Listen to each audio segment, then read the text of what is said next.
तो हेलो बच्चों, आज हमारा ये फिजिक्स का थर्ड लेक्चर है क्लास 12 के लिए।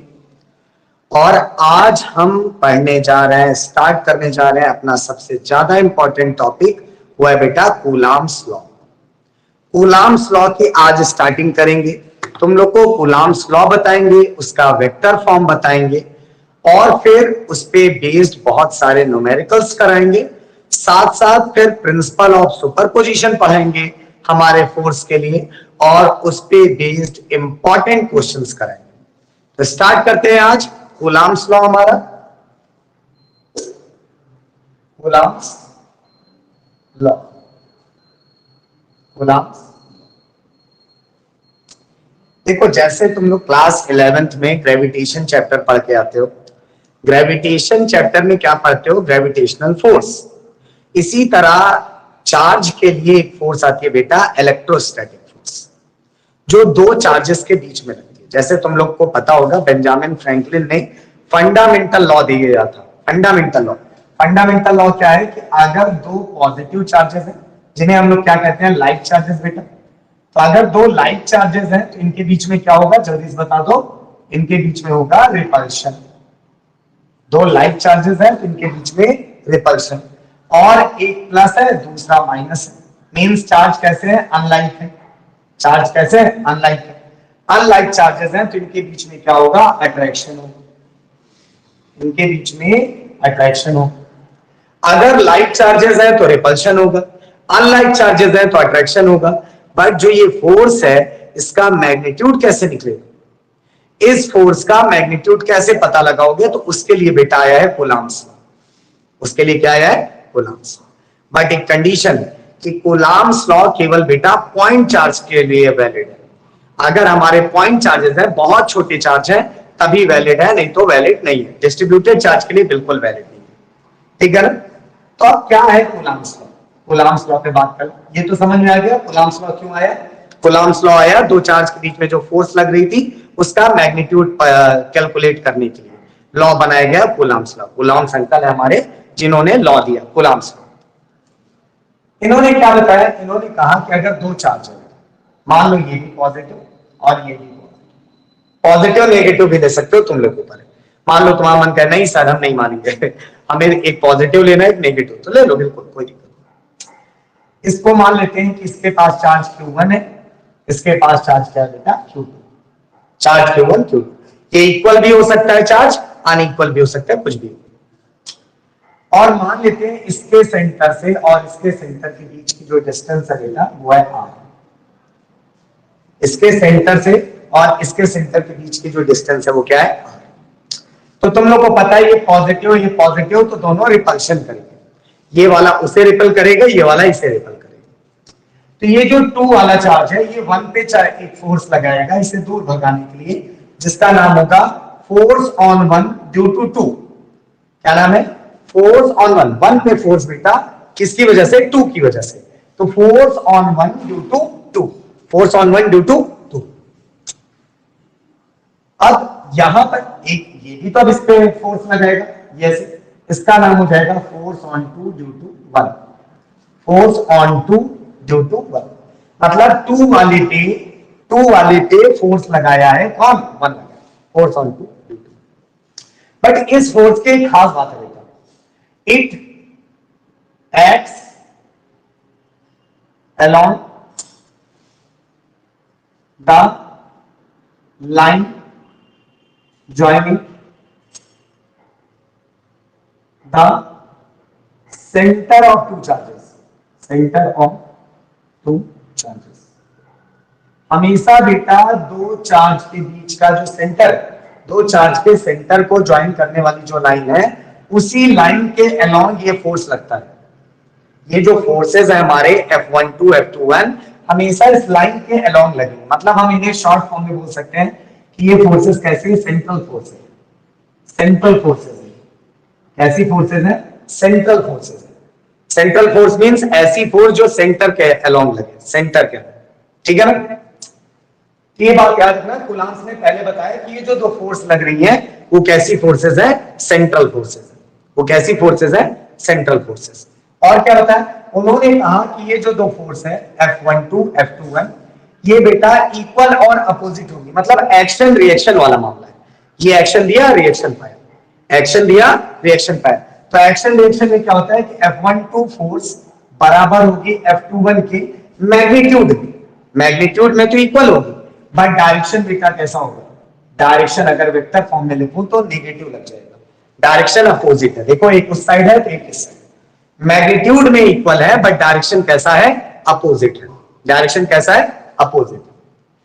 तो कूलॉम्स ने पहले बताया कि दो फोर्स जो ये यहां पर एक्ट होंगी दो चार्ज के बीच में, ये फोर्स कैसी रहेंगी? सेंट्रल फोर्स रहेंगी। ये एक्ट करेंगी line joining the two centre.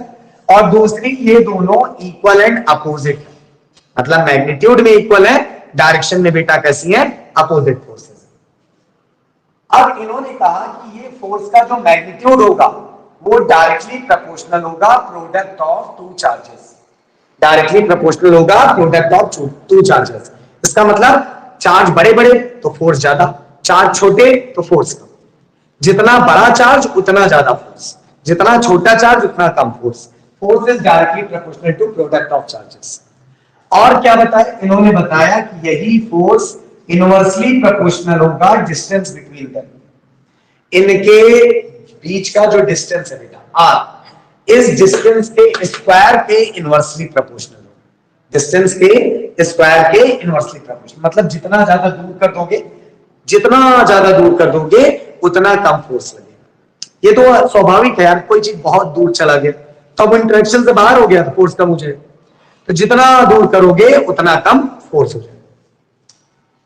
तो ये इन सब को ज्वाइन करके हमें क्या मिला? एक फोर्स का फॉर्मूला मिला कि फोर्स इज इक्वल टू, अच्छा एक बात और जान लो, ये जो फोर्स होगी वो मीडियम पे डिपेंड करेगी। किस पे डिपेंड करेगी? मीडियम पे। ये फोर्स किस पे डिपेंड करेगी? मीडियम पे। मींस वाटर में दो चार्ज के बीच का फोर्स अलग होगा, एयर में दो चार्ज के बीच का फोर्स अलग होगा। इन सब ये जितने मीडियम है सब में अलग अलग फोर्स होगी। ग्रेविटेशनल फोर्स की तरह ऐसा नहीं है कि कहीं पे भी देखो फोर्स सेम होगा, नहीं, यहां पर जैसे मीडियम मतलब बेटा फोर्स बदल जाएगा। तो अब अगर मैं इन सारी चीजों को कंबाइन करूं कि सेंट्रल फोर्स है, इक्वल एंड अपोजिट है, प्रोडक्ट ऑफ चार्ज के डायरेक्टली प्रोपोर्शनल है, इनवर्सली प्रोपोर्शनल है square of distance between them, और मीडियम पे डिपेंड करता है, तो हमें एक फॉर्मूला मिल जाएगा K Q1 Q2 upon R square. K Q1 Q2 upon R square. देखो Q1 Q2 तो यहां से है, R स्क्वायर यहां से है, K बेटा कहां से है? K मीडियम को लेकर है। जो मीडियम पे डिपेंडेंस है फोर्स का वो K डिस्क्राइब कर रहा है। यहां पर मीडियम की वजह से फोर्स में जो दिक्कत आ रही है, जो चेंज आ रहा है, वो कौन लेके आया है? K लेके आया है। इसीलिए हम लोग कहते हैं कि K मीडियम डिपेंडेंट है। K किस पे डिपेंड करता है? Depends upon medium, depends upon medium, depends upon medium. K किस पे डिपेंड करता है बेटा? मीडियम पे डिपेंड करता है। K डिपेंड्स अपॉन मीडियम, ठीक है? K किस पे डिपेंड करता है? मीडियम पे डिपेंड करता है। कोई दिक्कत? चले आगे। हाँ, यहां पर K की वैल्यू जान लो। K की वैल्यू होती है 9 into 10 to the power 9, 9 into 10 power 9 free फ्री स्पेस। बताया ना K किस पे डिपेंड करता है? मीडियम पे। तो फ्री स्पेस के लिए, फ्री स्पेस को क्या कहते हैं बेटा? वैक्यूम। फ्री स्पेस को क्या कहते हैं? वैक्यूम। अच्छा, यही चीज एयर में भी हो जाएगा, एयर में भी इसकी यही वैल्यू है, क्योंकि हमें पता है कि जो ये वैक्यूम है, जो फ्री स्पेस है, ये दोनों एयर के कंपेरेबल होते हैं। हाँ, एयर में जो हम लोग स्पीड ऑफ लाइट कहते हैं वही वैक्यूम में भी कहते हैं। तो इसलिए K की value 9 into 10 power 9 free space को, वैक्यूम को या फिर एयर को, तीनों जगह वैलिड है। अच्छा, यूनिट देख लो यहां से, तो K की यूनिट आ जाएगी newton into metre square per coulomb square. Newton metre square per coulomb square. क्या रखना? फ्री स्पेस के लिए, वैक्यूम के लिए K की वैल्यू क्या यूज करने वाले हो? 9 into 10 to the power 9, 9 into 10 to the power 9, ठीक है ना? ये पूरी सारी चीजें नोट कर लो, फिर कूलम्स लॉ का तुम लोग को डेफिनेशन लिखवा देते हैं।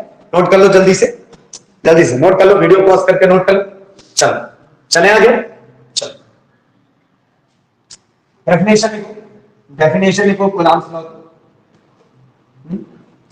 कूलम्स लॉ का डेफिनेशन लिखो। according to Coulomb's law,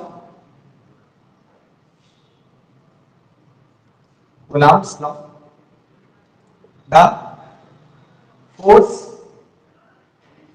acting between 2 point charges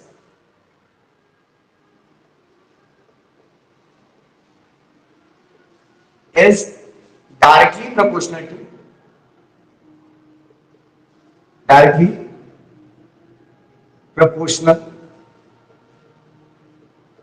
to product of their charges, product of charges, and inversely proportional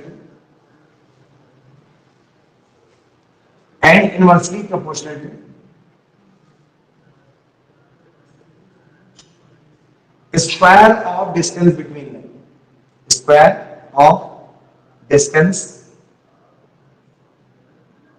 between them. Notes बनाते चलना, ठीक है। According to Coulomb's law, the force acting between 2 point charges is directly proportional to product of charges and inversely proportional to square of distance between them. चले, formula देख लिया, चले आगे, चल नोट कर लिया, डेफिनेशन पॉज किया, नोट किया, चल। तो फॉर्मूला हमें मिला Coulomb's लॉ, इलेक्ट्रोस्टैटिक फोर्स का फॉर्मूला मिला K Q1 Q2 upon R square. यहां पर ध्यान से देखो, फोर्स क्या होता है बेटा, वेक्टर। बट मैं कहीं वेक्टर नहीं लगा, मतलब यहां पर केवल आपको मैग्नीट्यूड का इंफॉर्मेशन मिलेगा, डायरेक्शन का कोई इंफॉर्मेशन नहीं। यहां से केवल फोर्स का मैग्नीट्यूड मिलेगा। इस K को जानो, K का फॉर्मूला होता है 1/4 pi epsilon, 1/4 pi epsilon not. ये ई नहीं बेटा, एप्सिलॉन, ये क्या है, एप्सिलॉन नॉट। अच्छा, एप्सिलॉन नॉट कब लगा है, जब ये फ्री स्पेस है। कहां पर है बेटा, फ्री स्पेस में। कहां पर है, फ्री स्पेस। फ्री स्पेस समझ गए, फ्री स्पेस का मतलब वैक्यूम या फिर एयर। तो एयर में K का जो फॉर्मूला होगा 1/4 पाई एप्सिलॉन नॉट, या फिर हम लोग बता ही चुके हैं आपको 9 × 10⁹ रख सकते हैं, 9 × 10⁹, इसी की वैल्यू कैलकुलेटेड। बट अगर कोई भी मीडियम हुआ तो ये K की वैल्यू क्या हो जाएगी, 1/4 pi epsilon, 1/4 pi epsilon, 1/4 pi epsilon. ये एप्सिलॉन क्या है बेटा, परमिटिविटी। एप्सिलॉन क्या है, परमिटिविटी। इस पे एक स्पेशल लेक्चर बनाऊंगा परमिटिविटी पे, इसको आपको नेक्स्ट लेक्चर में पढ़ाऊंगा। अभी परेशान हो, अभी इतना जानते रहो कि एप्सिलॉन क्या है, परमिटिविटी। और एप्सिलॉन नॉट क्या बेटा, permittivity of free space. Epsilon not permittivity of free space, epsilon permittivity. Clear है, चले आगे। ये था आपका Coulomb's लॉ। अब Coulomb's लॉ का वेक्टर फॉर्म देख लेते हैं। हाँ, Coulomb's लॉ का वेक्टर फॉर्म,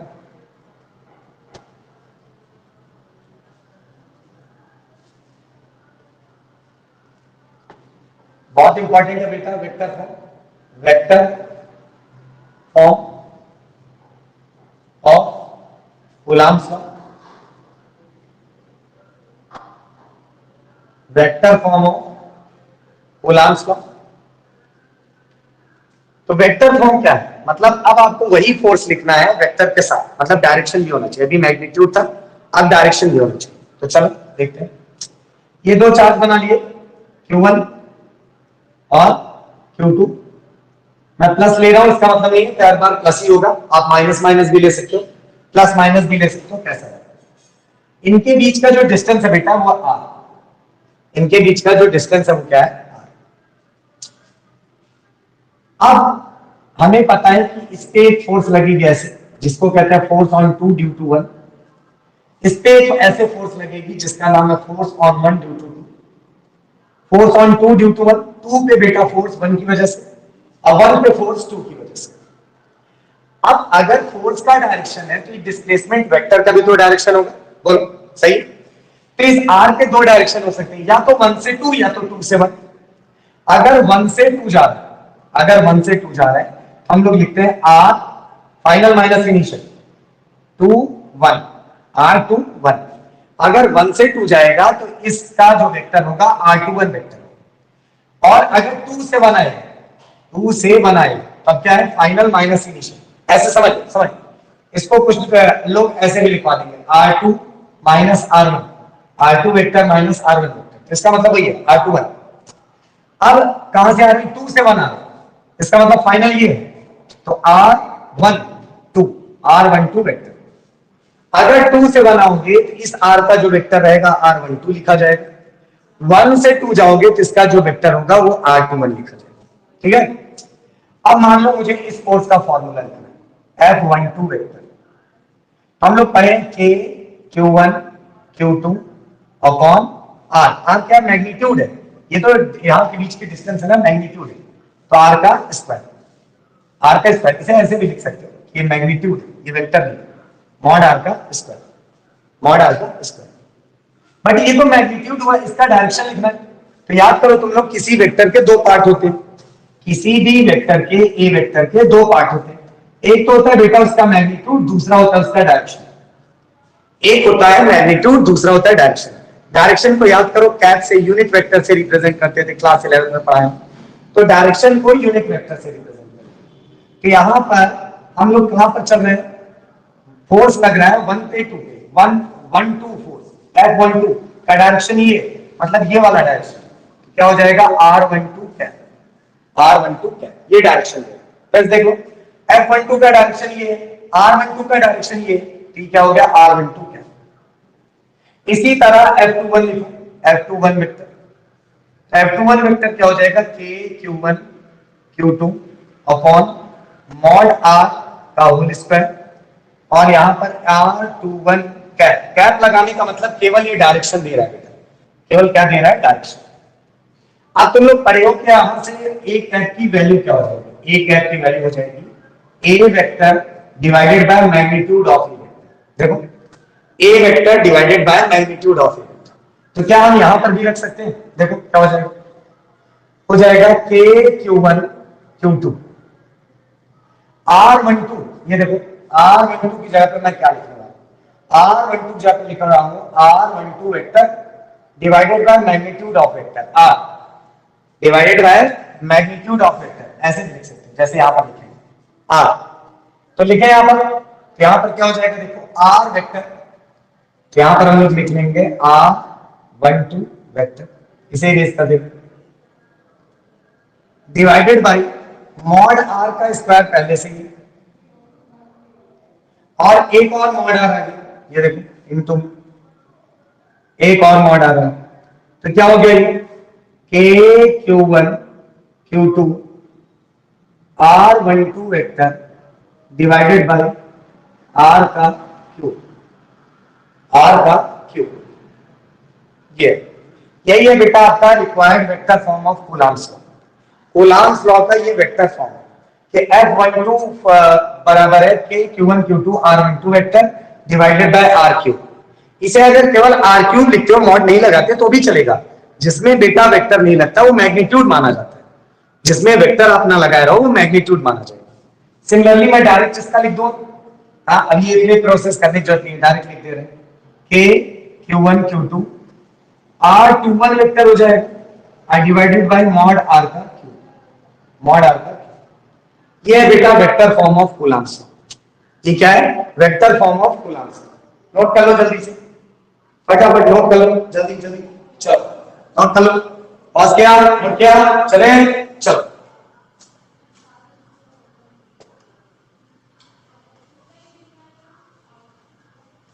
अब बारी आई क्वेश्चन की, अब बारी आई क्वेश्चन। अच्छा ये बताओ, तुम लोग क्लास 11 पढ़ के आए, ग्रेविटेशन चैप्टर पढ़ के आए, ग्रेविटेशन में भी फॉर्मूला कुछ ऐसा ही था, याद करो। ग्रेविटेशनल फोर्स Fg बराबर G m1 m2 upon r square. यहां पर इलेक्ट्रोस्टैटिक फोर्स बराबर K Q1 Q2 upon r square.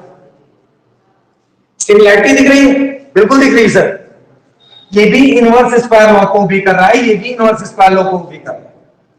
अगर तुमसे कोई पूछे ग्रेविटेशनल फोर्स और इलेक्ट्रोस्टैटिक फोर्स में क्या सिमिलरिटी, तो कहोगे दोनों इनवर्स स्क्वायर लॉ को भी कर रहे हैं। इनवर्स स्क्वायर लॉ कहता है जो डिस्टेंस के स्क्वायर के इनवर्सली प्रोपोर्शनल, ऐसा फोर्स जो डिस्टेंस के स्क्वायर के इनवर्सली प्रोपोर्शनल हो उसको कहते हैं बेटा इनवर्स स्क्वायर लॉ को ओबे कर रहा है। ठीक है, तो दोनों ओबे कर रहे हैं। और क्या सिमिलरिटी है, दोनों ही सेंट्रल फोर्स है, ये भी सेंटर के अलोंग एक्ट करता था, ये भी सेंटर के अलोंग एक्ट करेगा। दोनों ही बेटा कैसे हैं, सेंट्रल फोर्स है, दोनों ही आपके सेंट्रल फोर्स है। अच्छा, अब कोई पूछे इसका डिफरेंस क्या होता है, हाँ, तो बेटा ये मीडियम पे डिपेंड नहीं करता, ये मीडियम पे डिपेंड नहीं करता, ये मीडियम पे डिपेंड करता है। ये मास डिपेंडेंट था, ये चार्ज डिपेंडेंट है, ये मास डिपेंडेंट है और ये क्या है बेटा, चार्ज डिपेंडेंट है। और क्या सिमिलरिटी है, सॉरी और क्या डिफरेंस है, और कोई डिफरेंस है, यस, ये बेटा बहुत ज्यादा इससे स्ट्रॉन्ग फोर्स है, ग्रेविटेशन फोर्स से इलेक्ट्रोस्टैटिक फोर्स कहीं ज्यादा बड़ा फोर्स है। वजह सुन, इसमें k की वैल्यू क्या होती है, 9 इंटू 10⁹9, ठीक, उसमें g की वैल्यू क्या होती है, 6.67 इंटू 10⁻⁻11। अब बताओ, एक है -11, एक है +9, ऐसे देख रहे हो कितने टाइम्स डिफरेंस है, कितने टाइम्स डिफरेंस है। तो इसी वजह से बेटा इलेक्ट्रोस्टैटिक फोर्स कहीं ज्यादा स्ट्रॉन्ग फोर्स है as compare to gravitation force. ठीक है, गर्मी बहुत बहुत तगड़ी गर्मी चलो समझ लिया, देख लोगे सिमिलैरिटी और डिफरेंस दोनों बता दिया तुम लोग को। अब न्यूमेरिकल की तरफ चलते हैं। अरे अभी ताजा ताजा बताएं, इसी पे एक ताजा न्यूमेरिकल कर लेते हैं, एनसीईआरटी का ही लेते हैं, एनसीईआरटी का ही न्यूमेरिकल है बट थोड़ा सा तोड़ के मैं तुम लोग को दे रहा हूं। चलो क्वेश्चन है बेटा, क्वेश्चन है क्या, find the ratio between Fe and Fg। इसका मतलब क्या है, इलेक्ट्रोस्टैटिक फोर्स और gravitational force for two electrons placed at some distance, अगर कुछ डिस्टेंस में बेटा हम दो इलेक्ट्रॉन को रखें तो उनका इलेक्ट्रोस्टैटिक फोर्स उनके बीच का और उनके बीच का ग्रेविटेशनल फोर्स का रेशियो बताना है। रेशियो चले चालू करें कार्यक्रम। तो मान लेते हैं एक इलेक्ट्रॉन यहां और दूसरा इलेक्ट्रॉन बेटा यहां, और इनके बीच की जो डिस्टेंस है वो r है, ठीक। तो इससे पहले हम लोग निकालते हैं ग्रेविटेशनल फोर्स। याद करो ग्रेविटेशनल फोर्स क्या होता है, g mass of one electron mass of other electron divided by r square. क्या हो जाएगा, g me square upon r square, g me square upon r square. Electrostatic force लिखे, चलो देखते हैं, k charge of one electron e into charge of other electron e divided by r square. क्या हो जाएगा, k e square divided bye r square. k square e का ना electronic charge 1.6 into 10⁻⁻19 coulomb. अब हमें इलेक्ट्रोस्टैटिक टू ग्रेविटेशनल रेशियो निकालना है। Electrostatic की जाकर रखा k e square upon r square, gravitational पे g m e square upon r square. r square से r स्क्वायर कैंसिल, क्या हो जाएगा, k e square upon g m e square. k की वैल्यू बेटा 9 इंटू 10⁻⁹9, e की value 1.6 into 10⁻⁻19 whole square divided by g की value 6.67 into 10⁻⁻11। Mass of electron बेटा क्या होता है, mass of electron 9.1 into 10⁻⁻31 whole square KG में रहता है। अब इसी को सॉल्व कर लो, रेशियो मिल गया, इसी को सॉल्व कर लो और रेशियो मिल गया। होमवर्क छोड़ दे, कर दे, ऐसा कर दीजिए, बच्चों को नहीं आता, कर दीजिए, चलो कर देते बेटा। बच्चे मेरे इतने इतने इतने कितने समझदार है क्या होता है, बहुत समझदार, बहुत समझदार बच्चे। चले सॉल्व कर लोगे? हाँ सॉल्व कर लोगे, प्लीज सॉल्व करके कमेंट सेक्शन में आंसर बताना कितना है। सॉल्व करके कमेंट सेक्शन में आंसर तो सॉल्व कर दो ऐसा थोड़ा बहुत तो कर दीजिए। चलो कर देते हैं, कर देते हैं। हम लोग भी क्या याद करोगे, कोई टीचर मिला था। चलो 9 into 10 to the power 9 into 1.6 1.6 का स्क्वायर करोगे? हेलो ऐसे लिख लो, ऑन करें ऐसा, ऑन करें बार बार। कितना हो जाएगा 10 टू द पावर -38 सही है, divided by 6.67 into 10 to the power -11। यहां पर 9.1 इंटू 9.1 31 का स्क्वायर इंटू 62 माइनस 62। चलो अब ये हो गया 62 63 73 ऊपर गया +73 तो 9 into 10 to the power 9 into 10 to the power 73 into 10 to the power -38 into 1.6 divided by 6.67 into 9.1 into 9.1। ये इतना कर दिया, आप क्या चाहिए? यहां से देखो माइनस कर लो, देखो इनको ऐड करके 38 माइनस कर लेना, उसके बाद सबको इनटू करके डिवाइड कर लो यार, आंसर आ गया। हाँ चलो ये तुम लोग के लिए कमेंट सेक्शन के लिए कमेंट करना बेटा, कमेंट करना, कमेंट सेक्शन के लिए होमवर्क, इसका रेशियो फाइंड करो और कमेंट करो। चले आगे, चलो नेक्स्ट क्वेश्चन, रेशियो फाइंड करो और कमेंट करो। चले चलो एक और क्वेश्चन देख लेते हैं, प्यारा सा एससी वर्मा का क्वेश्चन है, एससी वर्मा बुक है उसका क्वेश्चन है बेटा। क्या क्वेश्चन? क्वेश्चन नंबर 2, ए चार्ज क्यों is divided such that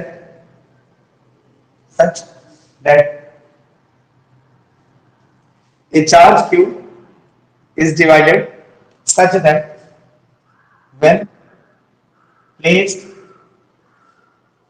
at some distance experience maximum force, experience maximum force. A charge is divided such that when placed at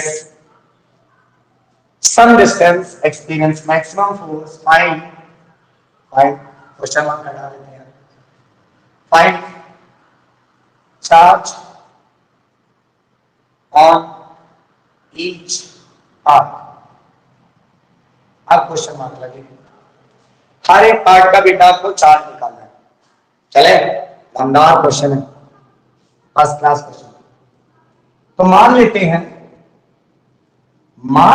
बेटा कि एक बड़ा सा चार्ज था जिसका चार्ज क्या है क्यू। चार्ज क्या है?